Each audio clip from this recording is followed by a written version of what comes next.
What is going on? This is Cody, broadcasting here at the Seacrest Studios at Children's Hospital, Colorado. I have to interrupt that song because we have much bigger news, much more important things we have to do, and that is the latest news to keep you in the groove with Maya. But it's not just a regular show, it's a special edition.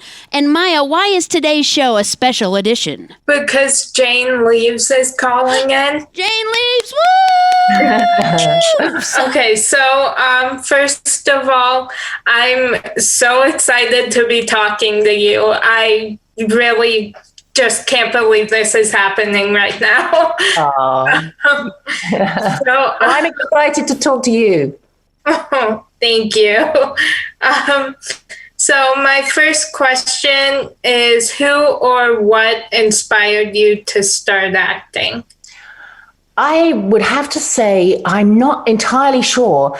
I just remember being at school, and we had to write in our school books when we were like 5 or 6 what we wanted to be when we grew up. And I thought it was just in me. I said, I want to be an actress. And they said, well, elaborate on that. What kind of things would you like to do? And the only thing I could think of was, I'd like to be an actress in Westerns, because that was the only thing I knew how to, a genre that I knew. So, but I can't remember ever considering doing anything else but this. It's just, I guess I was just born with it. Oh, cool. So you played Daphne in Frasier, and that's one of my favorite shows, and Daphne just cracks me up. And so I was wondering, did you ever have to do multiple takes of scenes because you would break character laughing? Constantly. It was never ending. In fact, if you look, sometimes you can see us laughing because they just couldn't get takes without us laughing. I remember one particular show. It was a show where John had pulled out of storage this, it was called the Hot and Foamy, and it was sort of a shaving foam device that, and he plugged it in the guest bathroom, and Niles was over, and he was very depressed because Maris and he were divorcing, and he went into the restroom, and all of a sudden we heard this loud bang, and we're supposed to think, oh my goodness, what's he done to himself? And he came out covered from head to foot in foam. And he just sort of walked out and stood there. He must have stood there for about 10 minutes because the audience was laughing so much. And then he just sort of like wiped the foam from his eyes, and we just lost it. We just lost it. And I can see Kelsey's shoulders and John's shoulders going in front of me. I mean, it just took forever to get through that. It was so funny. So did you have a favorite episode to film? Yes. The episode Moon Dance, where Daphne teaches Niles to dance. It was so much fun to rehearse. In fact, David and I would go to each other's houses and practice the dancing. And we were just so sad when we finished that episode because we were just having the time of our lives, learning all these dance moves. And it was just so much fun. Oh, cool. So was it difficult to say goodbye to Daphne after playing her for 11 years? Oh, gosh, yeah. I think it was 2 weeks before we shot the final episode. It was just tears every day. There was never a rehearsal where we got through the final scene. Even when we shot the final scene, there was never once that we just didn't all break up. I mean, it was 11 years of my life. I met the most incredible people. They're still my dearest friends. I got married. I had children all during the course of the show. So it felt like a whole lifetime. It was really spectacular, but it was so hard to say goodbye to all of that. Yeah, my mom, Frasier, is also one of her shows and her favorite shows. And she's seen like every episode multiple times. And now I'm watching it with her. And so we're on season 2 right now. Oh, good. Yes. That was a really good season, I remember. Yeah. I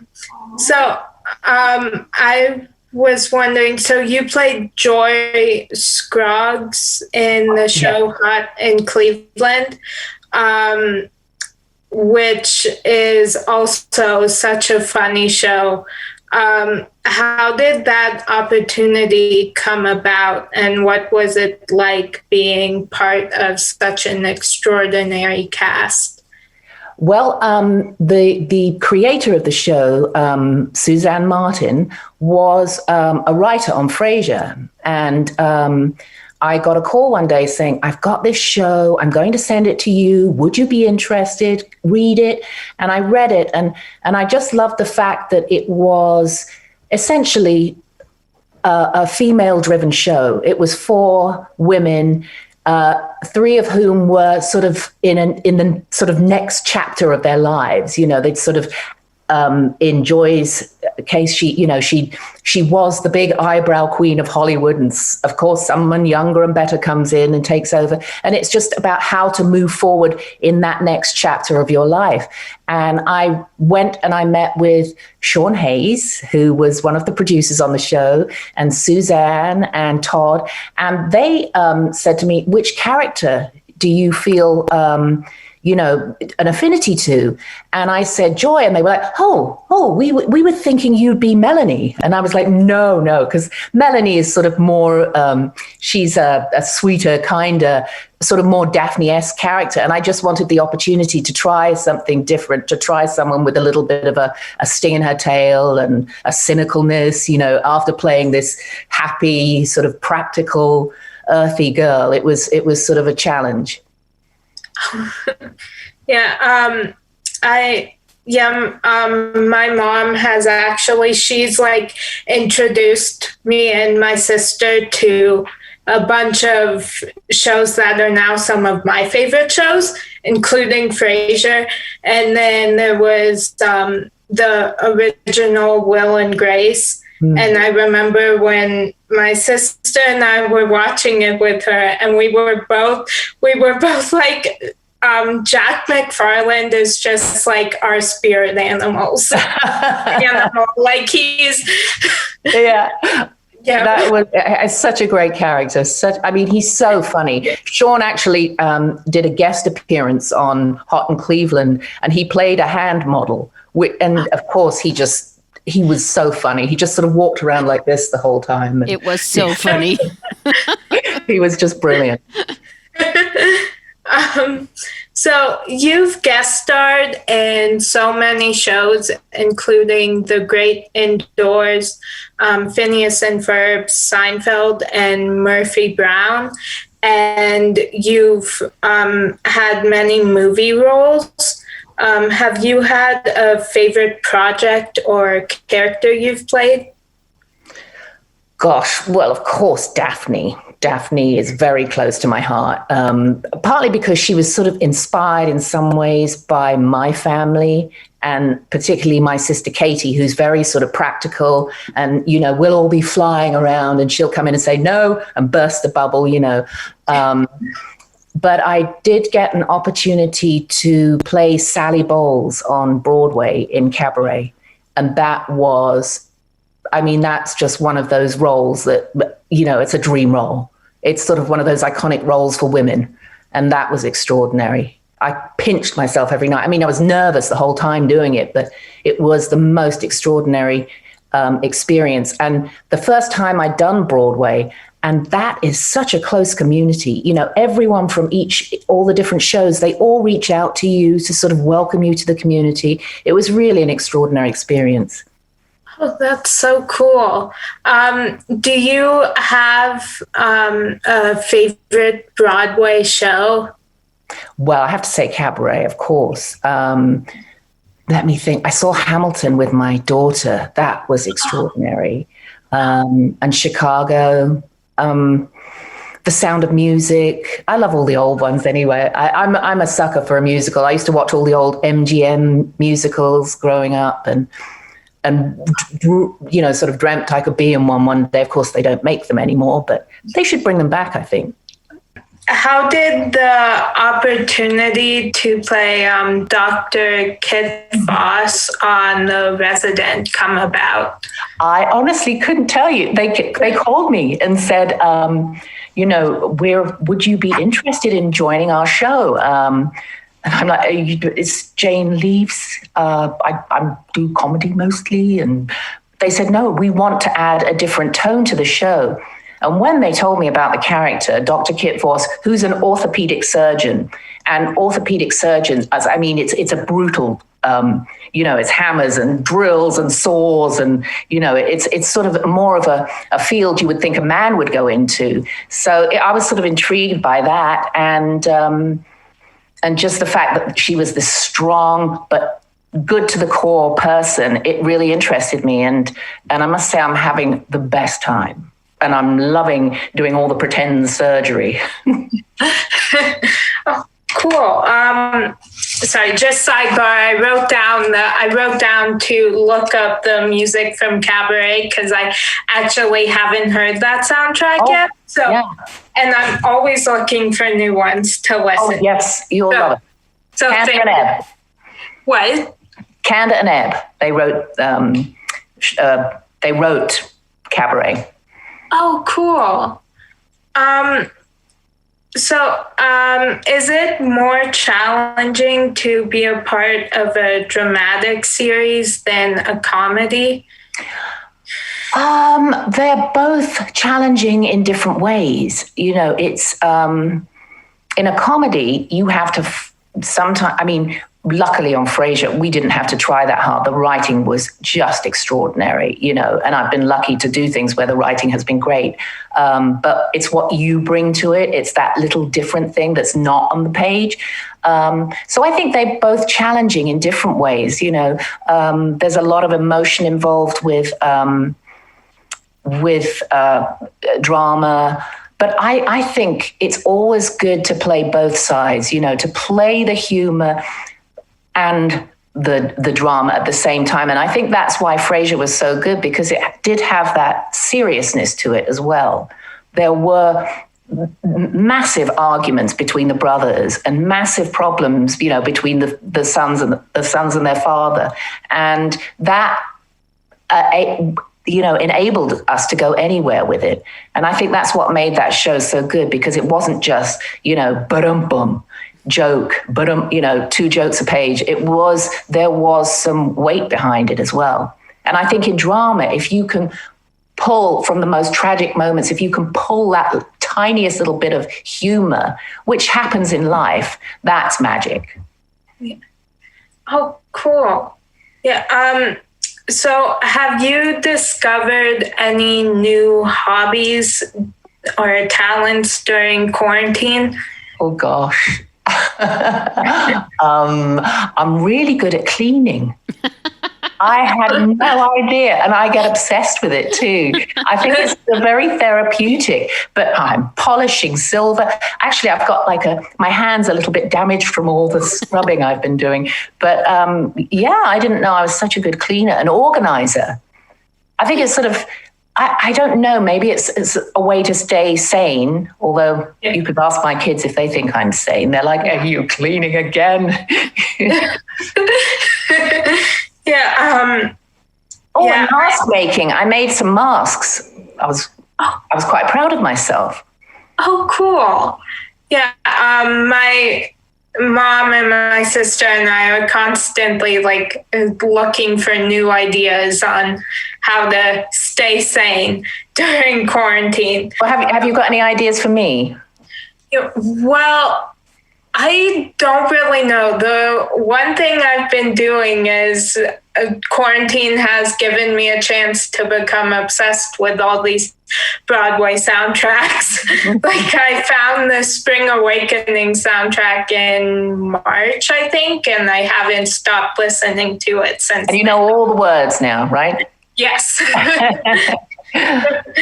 Well, I already kind of knew all the words because there was a show called Rise where they put on Spring Awakening. So I'd always listen to that soundtrack, and then I found the original, and so now they're both on all the time. I can't wait to look this up. Yeah, it's really good. So, do you have a show that you're currently binge watching? I tend to sort of binge watch things and then rewatch them because I always find new things. I get obsessed. I don't know. Have you seen The Crown? I love that. Okay, I need to write this down. The Crown. It's on Netflix. And there are 3 seasons now, I think. 3 seasons to watch, yeah. What else have we watched? Gosh, there was something else. Gosh, I can't. You're watching Unbelievable? I'm watching Unbelievable now. It's sort of a female cop show, which is really good. Yeah, my mom and I watched that, and it took us like 2 months to finish it because we had to watch one and then take a break from it and then watch another. We've just started, so don't tell me anything. No, who didn't know? Yeah, no, that show's really good. So, okay, I'm going to tell my mom and my sister we need to try The Crown. Oh, yeah. It's lovely. It really is. Cool. Yeah, after we're finished binge watching Frasier. So, if you could choose anyone to narrate your life, who would it be and why? Oh, my goodness. Well, I've got 2 choices, I think. I think Hugh Grant would be great because he has this sort of wry sense of humor and he could make me interesting. Or Maggie Smith. Do you know Maggie Smith? Have you ever watched Downton Abbey? No, I think my mom's seen it. Yeah. But yeah, I have. But I think Hugh Grant would be, because he'd be funny. I think that would be. I love Hugh Grant. We, my family and I love his movie, Music and Lyrics. Oh, yeah. So funny. Yeah, we're always referencing that. So that and Frasier. So, He's quite wonderful. Yeah. So what is your biggest pet peeve? Oh, rudeness and unkindness, which I think are the same thing. Rudeness and unkindness, and it just, when you see that, there's just no reason. I mean, I always think rudeness comes from unhappiness, maybe. I mean, I'm being too nice about that, but I always think if you're rude, you're an unhappy person. Yeah. Yeah. So what terrible movie do you secretly love? Gosh. Let's think. There's this really terrible movie that Gwyneth Paltrow did called View from the Top, where she plays a girl from a trailer park who dreams of becoming a flight attendant. I'm not quite sure whether it was supposed to be a comedy. Also, a movie that I absolutely loved, but got really it had bad reviews, was Meet Joe Black. I guess it is a little bit ponderous and goes on a bit, but I really like that movie. Oh, cool. Yeah, I love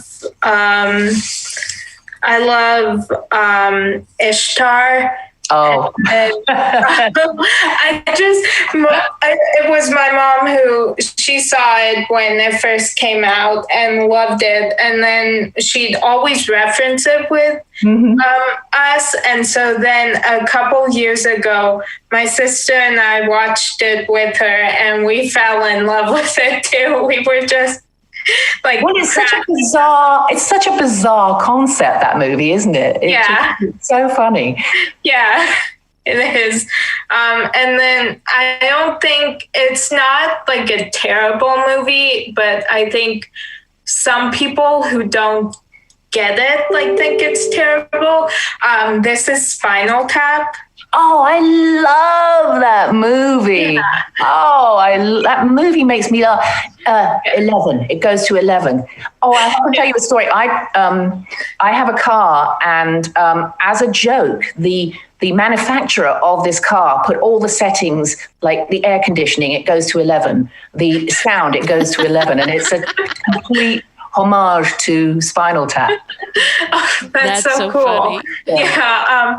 I actually printed out a bunch of quotes from Mrs. Spinal Tap and put them on my closet door, so I see it whenever I go in my closet. Like, I love when he says that it's such a fine line between stupid and clever.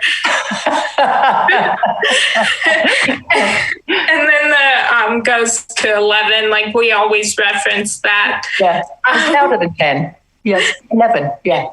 Yeah. Those guys were so brilliant. So brilliant.